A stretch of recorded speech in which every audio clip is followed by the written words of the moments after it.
আমরা কিন্তু কম বেশি সবাই হচ্ছে ফ্রিজে মাছ রেখে খেয়ে থাকি। তো অনেক দিন হয়ে গেলে অনেকের হয় কি সেই মাছটা খেতে ইচ্ছা করে না, কারণ মাছের স্বাদটা বজায় থাকে না। আজকে তারই টিপস নিয়ে চলে এসেছি।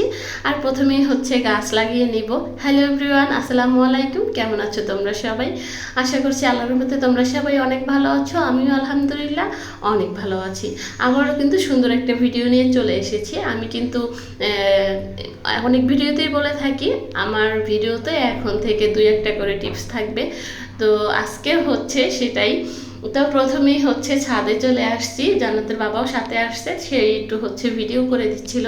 তো আমি তো একা যখন আসি ওইভাবে করে ভালো করে ভিডিও করা হয় না, আমি হচ্ছে মাঝে মাঝেই গাছ দেখতে আসি, পানি দিতে আসি। আজকে বললাম চলো একটু ছাদে যাই। তো সে আমাকে আরও 1 সপ্তাহ হয়ে গেছে 3টা গাছ এনে দিছে। তো এই যে গাছগুলো একটু সুন্দর করে লাগিয়ে নিচ্ছিলাম। আর এটা হচ্ছে বেলি ফুল গাছ। আর একটা গাছ যেটা আর কি এখন লাগাতে নিচ্ছি, এই যে এই গাছটার নাম আমি জানি না। তো এখানে মাটিটা রেডি করতেছি, এখানে ডিমের খোসা, চা পাতা, তারপর একটু সারটার নাম মনে নাই, ওগুলো সব কিছু দিয়ে সুন্দর করে হচ্ছে গাছটা লাগিয়ে নিছি। আর পরবর্তীতে না ওই যে জান্নাতের বাবা হচ্ছে ভিডিও করছে, তো লাস্ট ভিডিওটা আসলে নেওয়া হয়নি। আমি আর একদিন হচ্ছে সুন্দরভাবে দেখিয়ে দেবো কোনটা কোন জায়গায় রাখছি। তো যাই হোক, সে আমাকে ভিডিও করে দেবে কি, সে হচ্ছে তার মেয়েকে নিয়েই ব্যস্ত। বাবু হচ্ছে দুষ্টামি করতেছিল আর সে হচ্ছে দেখতে ভিডিও করতেছিল। আর হচ্ছে কি বেশি লাস্ট ভিডিওটা নেওয়া হয়নি, কারণ বৃষ্টি নেমে গেছিলো, আমরা হচ্ছে দৌড়ে নেমে গেছি আর হচ্ছে ভিডিও করা হয়নি। তারপর হচ্ছে এখানে আবার পুরি নিয়ে আসছিল, একটু সন্ধ্যার দিকে পুরি নিয়ে আসছে। সে বাইরে গেছিলো, বাইরে থেকে আসার সময় হচ্ছে মাছ নিয়ে আসছে, তারপরে হচ্ছে তরকারি নিয়ে আসছে, আর আমার জন্য হচ্ছে একটু পুরি নিয়ে আসছিল। তো ভাবলাম একটু চা বানিয়ে তারপর হচ্ছে পুরিটা খেয়ে নেই। আর আমার হচ্ছে চা দিয়া পুরি খেতে ভালো লাগে। তো প্রথমেই হচ্ছে এই যে একটা টিপস, তোমাদের ছোট একটা টিপস দিচ্ছি। এটা মানে করার পরে আমার এই কথাটা মনে হলো, এতদিন কেন এই কথাটা আমার মাথায় আসে নাই। কারণ খুব ইজিভাবে আমি কিন্তু চিনিটা হচ্ছে ছোটো জারটাই নিয়ে নিছি। তো কম বেশি কিন্তু এটা সবার কাছেই আছে, সবাই আসলে সব আপুরা ব্যবহার করে থাকে, যে আমি বেশি চিনি হয়েছে বড় একটা ঝাড়ে নিছি, আর সব সময় ব্যবহার করার জন্য ছোট্ট একটা ঝাড় আমি ব্যবহার করব। তো সেটা ঢালতে গেলে পড়ে যায়। আমার কিন্তু এটা হতো, এখন কিন্তু ইনশাল্লাহ আমি এইভাবে করি, আমার চিনিটা একদম পড়ে যায় না, আমি সুন্দরভাবে নিতে পারি। তো আমি যেই কাজটা আসলে করি আমার কাছে সুবিধা মনে হয়, আসলে সেটাই এখন থেকে ভেবে নিচ্ছি যে এটাই আসলে আমার আপুদের সাথে শেয়ার করব। কারণ আমার থেকে অনেক কিছু হয়তো আপুদের শেখার আছে, এবং অন্য আপুদের থেকেও কিন্তু আমি সবসময় বলে থাকি যে আমি অনেক কিছু শিখি। তো এই যে এটার ভিতরে নিয়ে নিচ্ছিলাম। আর সেদিন যে আমি হচ্ছে সব কিছু পরিষ্কার করছি, ঝেড়ে নিছি, তো এটাকে কি বলে নাম আমার মনে নাই, এটাকে হচ্ছে বের করে নিছি যে এটাকে এখন থেকে ব্যবহার করব, রেখে দিয়ে আর হবে কি। তো যাই হোক, জান্নাত আবার হচ্ছে ফ্রিজ খুলে একটা করলা নিয়ে আসছে, তো ওটাও নিয়ে গেলাম। প্রথমে কিন্তু বলা হয়নি, আর এটা কিন্তু 2 দিন মিলিয়ে হচ্ছে একটা ভিডিও। এটা ছিল পরের দিনে সকালে, মনে হয় যে 10টা-11টা বাজে, তখন জান্নাতের বাবা হচ্ছে বাইরে গিয়ে একটু বাজার নিয়ে আসছে। তো ভাবলাম সেগুলো একটু গুছগাছ করে রেখে দেই। এই যে লতি নিয়ে আসছে, তারপরে হচ্ছে আমরাও নিয়ে আসছিল, আর ওইদিকে হচ্ছে পেঁপে, কাঁচামরিচ, তারপর আম নিয়ে আসছে, লেবু নিয়ে আসছে, আর তার সাথে আজকে অনেকগুলো মাছ নিয়ে আসছে। তো ওই যে আমি হচ্ছে বেশি দিন যদি মাছ ফ্রিজে রাখি সেই মাছটা আসলে খেতে পারি না, আমার কাছে মনে হয় যে ওইটার কোনো স্বাদ থাকে না। তো আমি হচ্ছে ইউটিউবে অনেক ইয়াতে দেখে দেখে তারপর হচ্ছে একটা জিনিস বের করলাম, যে আমি এইভাবে যদি মাছটা রাখি মাছের স্বাদটা খুব ভালো থাকবে। তো এই কাজটা আমি অনেক দিন ধরে করে থাকি, আসলে আমি দেখাইনি অনেক দিন। তো ভাবলাম যেহেতু আমি ঠিক করেছি যে 2-1টা টিপস হিসাবে আমি ভিডিও দিব আমার এই ভিডিওতে, প্রতিদিন না পারি মাঝে মাঝে দিব। তো এই পদ্ধতিটা আমার কাছে বেস্ট মনে হইলো, তাই আসলে শেয়ার করা। তো দেখাচ্ছি।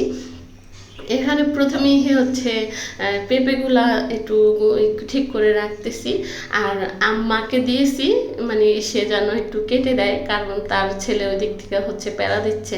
আমি একটু আম পাই, তো মা হচ্ছে আম কাটতে চলে গেল, আর আমি হচ্ছে এদিক দিয়ে যে টুকটাক বাজারগুলো নিয়ে আসছে সেইগুলো হচ্ছে একটু গুছগাছ করে নিব। আর মাকে তাড়াতাড়ি বলছিলাম যে আচ্ছা একটা আম কেটে দেন, আর আমি হচ্ছে পরে মাছগুলা কেটে নেব।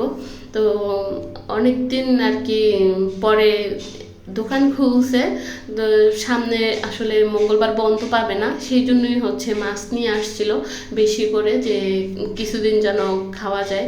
তারপরেও মাঝে মাঝে আসে, আমি বাইরে যাই তো আমাদের কাছেই হচ্ছে বাজার আছে, যদি আমার কিছু খেতে ইচ্ছা করে তো সকালে আমাকে সাথে নিয়ে মাঝে মাঝে কিনে দেয়, আবার আমি হচ্ছে নিজে নিজেও চলে যাই। আমার হচ্ছে একটু সকালে হাঁটা হবে আর কোনো একটা জিনিস কেনা হবে, এরকম ভাব করেও চলে যাই।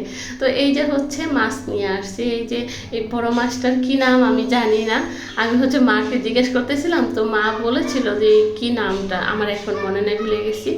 তো আর এইখানেও হচ্ছে তুলার ডাঁটি যে মাছ, সেই মাছটা নিয়ে আসছে, আর হচ্ছে সাথে গুঁড়া মাছ নিয়ে আসছে। তো গুঁড়া মাছগুলো হচ্ছে আমি যেদিন নিয়ে আসছে ওদিনকে রান্না করেছি, আর তুলার ডাঁটি মাছগুলো আর ওদিনকে রান্না করিনি, আমি হচ্ছে কেটে ধুয়ে তারপর হচ্ছে সুন্দর করে ফ্রিজে রেখে দিছিলাম। তো যাই হোক, এই পর্যন্ত এসে আমার সাথে যে আপু ভাইয়ারা আছো কিন্তু একটা লাইক দিতে ভুলে গেছো, প্লিজ মনে করে একটা লাইক দিয়ে দিবে, কারণ তোমাদের একটা লাইক আমার কাছে অনেক মূল্যবান। তো যাই হোক, এখানে আমি ভিডিও বানাচ্ছিলাম আর মা হচ্ছে বলে দিচ্ছিল আমি কি কি করব। যাই হোক, আমার কিন্তু মাছগুলা কেটে নেওয়া ধুয়ে নেওয়া সব কিছু হয়ে গেছে, এখন হচ্ছে আমি বাটিতে রেখে দিব। তো এখানে আমি 3টা বাটি নিছি, কারণ তুলার ডাঁটি মাছগুলো একটু বেশি ছিল, তো ওইটা হচ্ছে 2টা বাটিতে রাখবো, আর এই যে একটা যে বড় মাছ ওটা হচ্ছে একটা বাটিতে রেখে দেবো। আর গুঁড়া মাছগুলোও হচ্ছে অর্ধেকটা রেখে দিয়েছিলাম আর অর্ধেকটা আজকে হচ্ছে রান্না করে ফেলছি। তো এখানে আর রান্নার কোনো ভিডিও আজকে দেইনি, ভাবলাম যে এই ভিডিওটাই শেয়ার করি, প্রতিদিন তো হচ্ছে রান্নাবান্না করি, তো আজকে হচ্ছে একটু রান্নাবান্না করে ফেলি। আর জান্নাতের বাবা বাসায় থাকলে হয় কি, আমার না একটু আলসেমি মানে ওই ভিডিও করা বেশি একটা পছন্দ করে না, তো কাজের প্রেশার থাকে, ও এটা চাইতে থাকে ওটা চাইতে থাকে, তারপর বাবুকে নিয়ে, আর ওই যখন বাসায় থাকে তখন বাবু একটু বেশি বিরক্ত করে, তো সব কিছু মিলেই আমার এত ভিডিও করা হয় না, এই অল্প একটু ভিডিওই করেছিলাম। যাই হোক, এই যে আমার মাছ কিন্তু বাটিতে নেওয়া হয়ে গেছে, তারপর পানিগুলো সুন্দর করে দিয়ে দিছি। এখন কিন্তু এই প্রথম কিনে আনার মতোই কিন্তু স্বাদটা থাকবে মাছের ভিতরে। যাই হোক, আমার কাছে তো এই টিপসটা অনেক ভালো লাগছে, তাই হচ্ছে তোমাদের সাথেও শেয়ার করা। আর এইভাবে অ্যাপ্লাই করে দেখবে আমার কথাটা কিন্তু মিলে যাবে। তো যাই হোক, আজকের ভিডিও এই পর্যন্ত, কেমন লেগেছে ভিডিও অবশ্যই কিন্তু কমেন্ট করে জানাবে, আর লাইক দিতে একদম ভুলবে না। তো এই যে আজকের মতো এখানেই, আবারও চলে আসবো নতুন কোনো ভিডিও নিয়ে, সেই পর্যন্ত আল্লাহ হাফেজ।